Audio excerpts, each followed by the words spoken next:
আজি আমি voter party international Kokrajhar জিলা কমিটিৰ পৰা এই মিডিয়াৰ জৰিয়তে ছ'চিয়েল মিডিয়াৰ জৰিয়তে আমি ক'ব বিচাৰিছোঁ যে বৰ্তমান যিটো পৰিৱেশ অসমৰ আৰু বিটিআৰৰ যিটো পৰিৱেশ এটা দেখা গ'ল যে পৰিৱেশটো বেয়া কৰি আছে। কেনেকৈ বেয়া কৰি আছে জানে? যে যিটো আঁচনি চৰকাৰে আমাৰ ৰাইজক উপকাৰ কৰাৰ কাৰণে যিবিলাক আঁচনি লৈছে সেই আঁচনিবোৰৰ পৰা আমি দেখিছোঁ যে বিভিন্ন দলৰ পৰা বঞ্চিত হৈছে, বিভিন্ন দল আৰু বিভিন্ন ৰাইজে এই আঁচনিবোৰৰ পৰা বঞ্চিত হৈ আছে। এইটো এটা পৰিৱেশ নহয় যে ৰাইজে আশা কৰিছে যে ৰাইজে উন্নতি হোৱাৰ কাৰণে তেখেতসকলে আঁচনি বনাইছে, ঠিকেই, কিন্তু এই আঁচনিবোৰ আজি যি পৰিৱেশত চলি আছে বিশেষ ভাৱত আমি বিচাৰিছোঁ নিৰ্বিশেষে যি আঁচনিবোৰ কৰিছে সেই আঁচনিবোৰ যাতে আমি ৰাইজে সুচাৰুৰূপে আমি গ্ৰহণ কৰিব পাৰোঁ।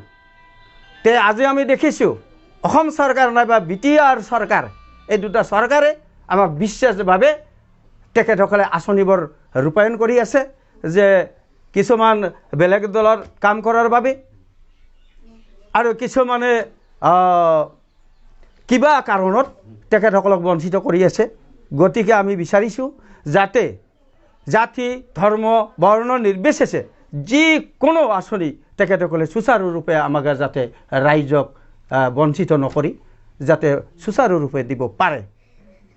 গতিকে আমি অনুৰোধ কৰিম আৰু সেই অনুৰোধ মৰ্মে যদি তেখেতসকলে ভালকৈ সুচাৰুৰূপে যদি কাম কৰিব পাৰে তেনেহ'লে আমাৰ একো ক'বলগীয়া নাই। আৰু তেখেতসকলে যদি এনেকৈ যদি বিশেষ ভাৱত যদি এনেকৈ বিতৰণ ব্যৱস্থা যদি কৰি যায় তেনেহ'লে ভোটাৰ পাৰ্টি ইণ্টাৰনেশ্যনেলে কেতিয়াও এৰি নিদিব। আমি কাৰ্যসূচী গ্ৰহণ কৰিম আৰু আন্দোলন কৰিবলৈ বাধ্য হ'ম। আমি কমিটি গঠন কৰিবলৈ বাধ্য হৈছোঁ যে বিভিন্ন সময়বোৰত ভোটাৰ পাৰ্টি ইণ্টাৰনেশ্যনেলৰ পৰা যদি বঞ্চিত হৈছে আমি দেখি আহিছোঁ যে ইয়াতে নেগলিজেঞ্চি কৰা দেখা যায়। কেনেকৈ জানে? যে আজি অসমৰ যিটো পৰিৱেশ আমাৰ বিটিআৰৰ যিটো পৰিৱেশ যেতিয়া নেকি বিপিএফ আছিলে তেতিয়া এইটো আপচুক পাৰ্টি কৰে, এইটো অমুক পাৰ্টি কৰে, তমুক পাৰ্টি কৰে, এনেকুৱা আছিলে। আৰু প্ৰমোদ বড়ো ডাঙৰীয়া ছাৰে যেতিয়া নিৰ্বাচনত ওলাল UPPLৰ হৈ তেতিয়া তেখেতে কৈছিলে যে নতুন পৰিৱৰ্তন কৰিব। পৰিৱৰ্তন ক'ত হ'ল? পৰিৱৰ্তনটো একো নহ'ল।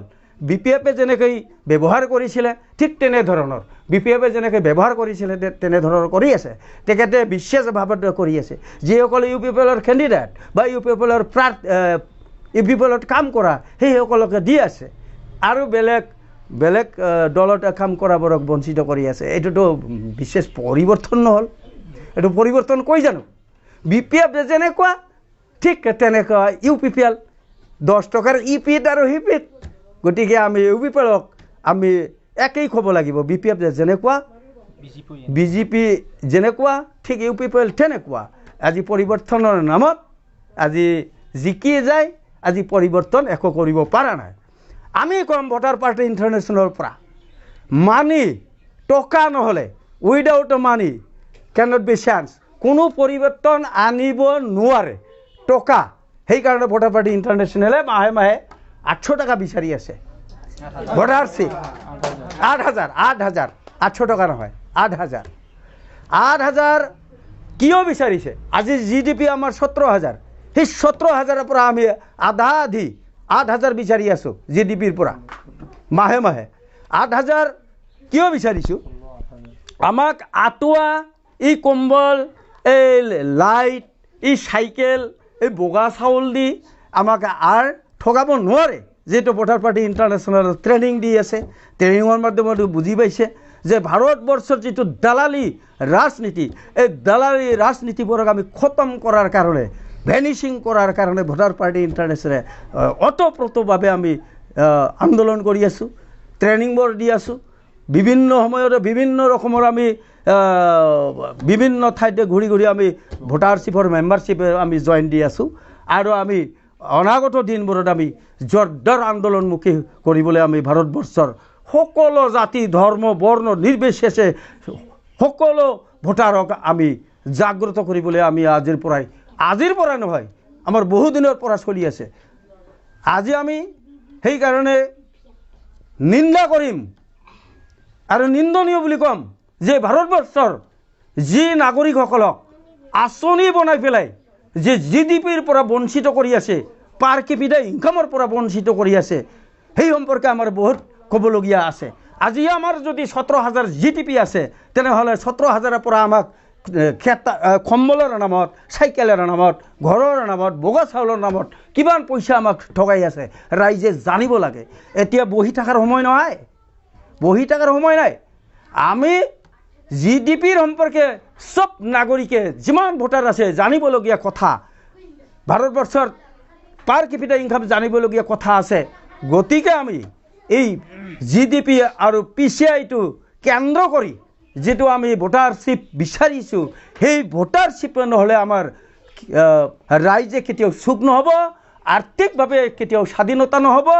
আৰ্থিক স্বাধীনতা নহ'লে ৰাজনৈতিক স্বাধীনতাৰ কোনো মূল্য নাই। সেইটো ভুলি গৈছে। দীনদয়াল উপাধ্যায় কেৱল মাল্যাৰ্পণ কৰে, বন্তি প্ৰজ্বলন কৰে আৰু তেখেতক প্ৰশংসা কৰিব পাৰে। কিন্তু দীনদয়াল উপাধ্যায় কি কৈছিলে জানে? ৰাইজে নিশ্চয় জানে, ভাল মানুহে জানি পায়। ইকনমিক যদি নাথাকে ৰাজনীতিৰ একো মূল্য নাই। Without economic political is meaningless বুলি কৈছে তেখেতে। আজি ইকনমিক আমাৰ আছে জানো? অৰ্থনৈতিকভাৱে আমি সবল হৈছে জানো? অৰ্থনৈতিকভাৱে আমি সবল হোৱা নাই। গতিকে আমাক মাহে মাহে 8,000 টাকা দিব লাগিব। ভোটাৰ পাৰ্টিৰ একেই দাবী, GDP 50-50 কৰিবই লাগিব ভাৰত চৰকাৰে।